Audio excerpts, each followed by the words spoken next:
అంటే 2019లో ఓడిపోయిన సానుభూతి మీకు ఏమైనా వర్క్ 100% ఉంటుందిగా. నేను ఎప్పుడు మీరు వైఎస్ఆర్ కాంగ్రెస్ పార్టీలో మూడు ముక్కలాటని, వైఎస్ఆర్ కాంగ్రెస్ పార్టీలో గొడవ జరిగిందని మీరు మీడియా సమావేశాల్లో మీడియాలో గరం ఏదో ఒకటి ఎప్పుడు మీరు వైసీపీ లోకల గురించే వేశారు తప్ప. నేను ఆ రోజున వైఎస్ఆర్ కాంగ్రెస్ పార్టీలో నేను పద్ధతిగా వ్యవహరించా. నేను ఏ రోజు తిట్లా, ఎవరిని విమర్శించలా. నేను గౌరవ చంద్రబాబు నాయుడు గారిని ఒక పొన్నెత్తి మాట అనలో వైసీపీలో పోటీ చేసిన లోకేష్ బాబు. మీరు భాష మీద కొద్దిగా పూర్తి స్పృహతోనే మాట్లాడుతున్నారు. భాషను మాత్రం నేను గమనిస్తున్నాను. ఇప్పుడు మీరు చెప్పింది కానీ నేను ఆ రోజు మేడంను విమర్శించినప్పుడు నేను వైఎస్ఆర్ కాంగ్రెస్ పార్టీలో ఉండి ఇది కరెక్ట్ కాదని ఖండించాను. తెలుసు భువనేశ్వరి గారిని అన్నప్పుడు కూడా మీరు ఇది కరెక్ట్ మనం మనుషులు తర్వాత కదా రాజకీయం ఏదైనా ఆ విషయంలో చాలా తప్పు. ఇక్కడ మనం 3 నిమిషాలు చర్చించుకోవాలి. ఇది కొంచెం మీరు అడిగిన క్వశ్చన్ నాకు కూడా రీసెర్చ్ చేయాల్సిన అవసరం ఉంది. కేస్ స్టడీ లాగా ఖచ్చితంగా. ఎందుకంటే తెలుగుదేశం పార్టీకి సంబంధించి విజయమా డెఫినెట్ గా పార్టీ విషయం. ఇది ఈ పార్టీ ఓట్ బ్యాంక్ తో నేను గెలిచానా నా యాడింగ్ ఏమైనా ఉందా? ఫస్ట్ పార్టీ ఫస్ట్ అండి. ఎవరు అనుకున్నా అసలు పార్టీ కాకుండా మనకే సొంత బలం ఇండిపెండెంట్ గానే పోటీ చేస్తారు కదా అందరూ.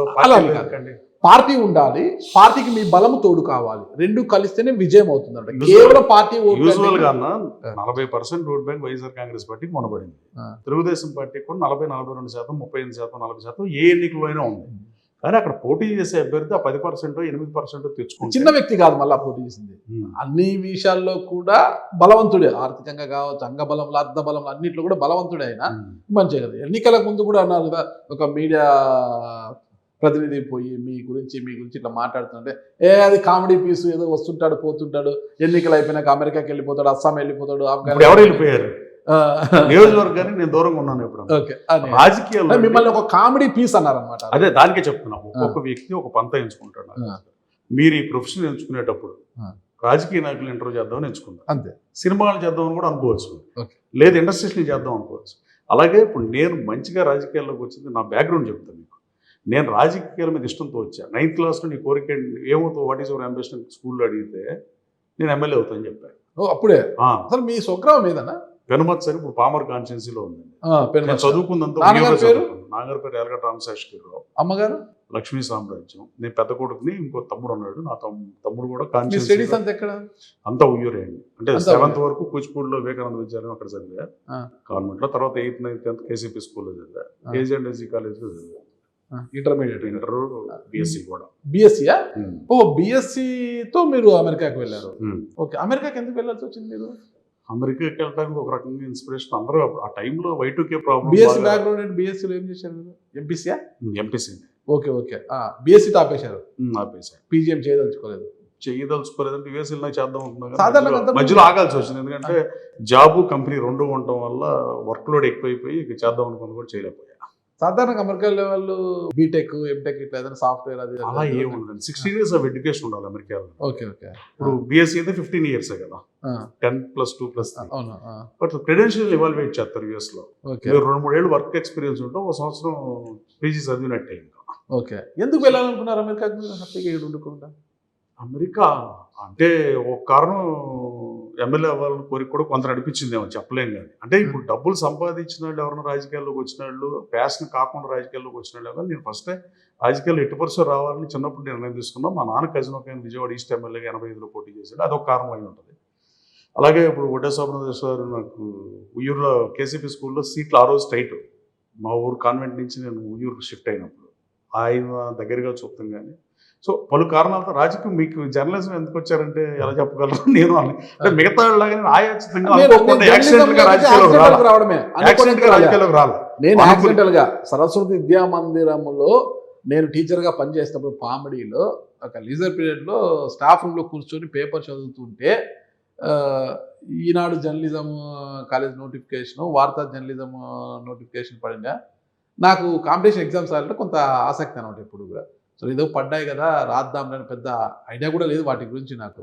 అనుకోకుండా పోయి ఆ 2 ఎగ్జామ్స్ రాయడము, వార్తల్లో సెలెక్ట్ అయిపోయాను, వార్తా జర్నలిజం కాలేజ్ సెలెక్ట్ అయిపోయాను.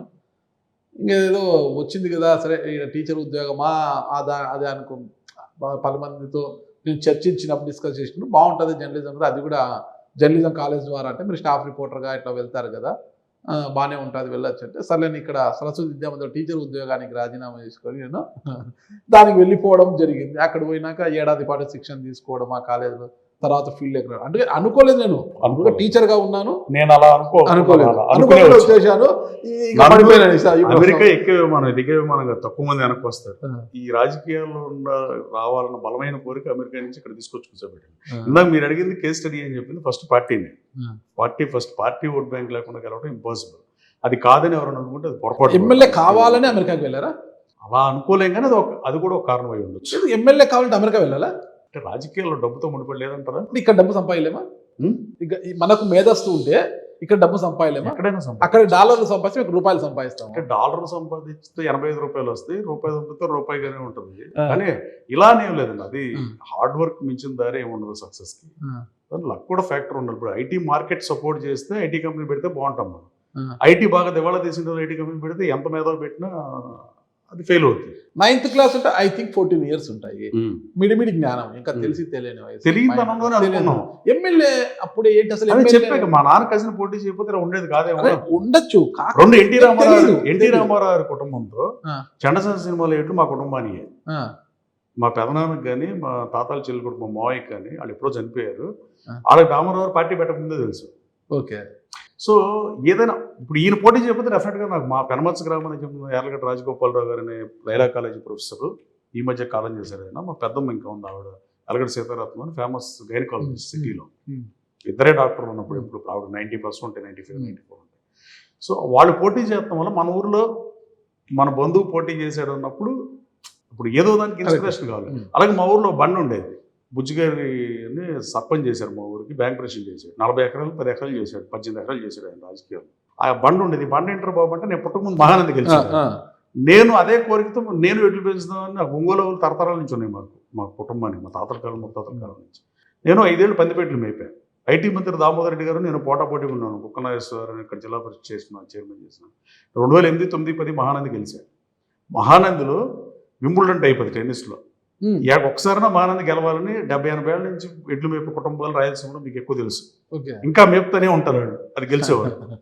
సో ఈ వ్యసనాలు అనేవి కూడా చెప్పలేము ఎందుకు వస్తాయంటే హెరిడిటరీ అనుకోవచ్చు. అల్టిమేట్ గా మీరు ఫైనల్ గా మీరు అనుకున్న ఎమ్మెల్యే గోల్ అచీవ్ అయ్యారు. లాట్ ఆఫ్ కష్టాలు పడి, ఎన్నో ఇబ్బందులు పడి, అవమానాలు ఎదుర్కొని ఒక లక్ష్యాన్ని మనము చేరుకోవాలి, ఆ లక్ష్యాన్ని చేరుకోవాలంటే